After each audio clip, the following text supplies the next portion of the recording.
The Ripper Crew, or the Chicago Rippers, was a satanic cult and organized crime group composed of Robin Gecht and three associates, Edward Spritzer, and brothers Andrew and Thomas Coquerelais. They were suspected in the disappearances of 18 women in Illinois in 1981 and 1982. Murders. The first victim of the gang was 28-year-old Linda Sutton, who was abducted on May 23, 1981. 10 days later, her body was found in a field in Villa Park, Illinois. Her body had been mutilated and her left breast amputated. It was almost a year before the gang struck again. On May 15, 1982, they abducted Lorraine Borowski, just as she was about to open the realtor's office where she worked. Her body was discovered 5 months later, in a cemetery in Clarendon Hills. On May 29, they abducted Shuey Mack from Hanover Park, a village northwest of Villa Park. Her body was not found for 4 months. 2 weeks after they abducted Mack, they picked up Angel York in their van, handcuffed her and slashed her breast before throwing her out of the van, still alive. York's description of her attackers failed to produce any leads. The gang did not strike again for 2 months. On August 28, 1982, the body of Sandra Delaware was discovered on the bank of the Chicago River. She had been stabbed, strangled, and her left breast was amputated. On September 8, 31-year-old Rose Davis was found in an alley, having suffered almost identical injuries as Delaware. A month later, the gang committed their last crime. Their victim, Beverly Washington, was found by a railroad track on December 6. In addition to other injuries, her left breast had been amputated and her right breast was severely slashed. She survived the attack, and was able to give descriptions of her attackers and the van they had used to abduct her. The men were suspects in the disappearance of Carol Pappas, wife of Chicago Cubs pitcher, Milt Pappas. She disappeared on September 11, 1982. Her body was recovered 5 years later, and the death was ruled an accident. Arrest and convictions. When Gecht was first arrested, he had to be released because the police had little evidence connecting him to the crimes. After further investigation, though, the police discovered that in 1981, he had rented a room in a motel along with 3 friends, each with adjoining rooms.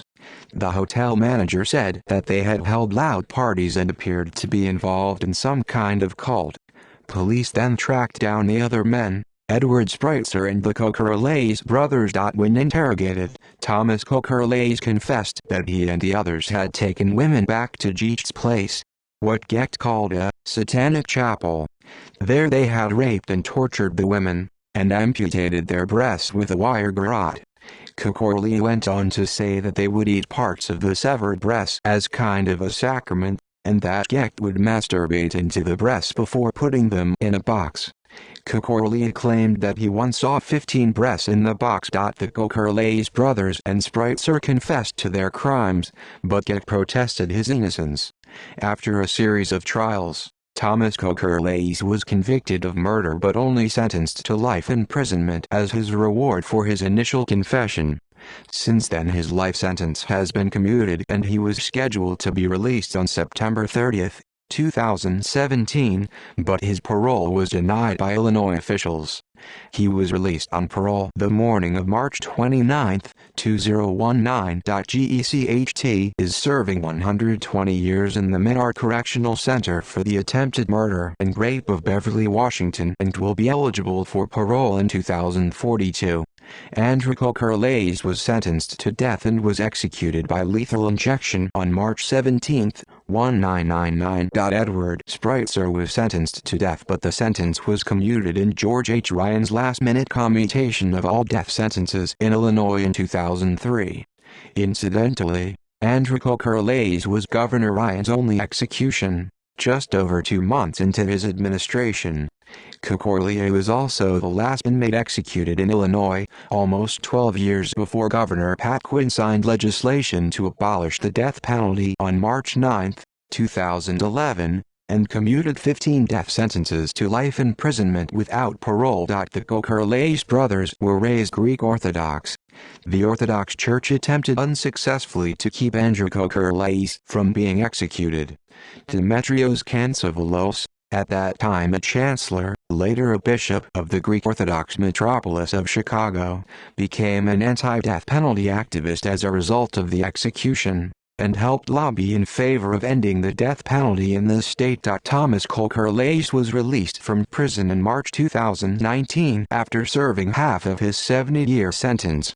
As of June 30, 2019, Kokerlais lives at Wayside Cross Ministries at 215 East New York Street in Aurora, Illinois.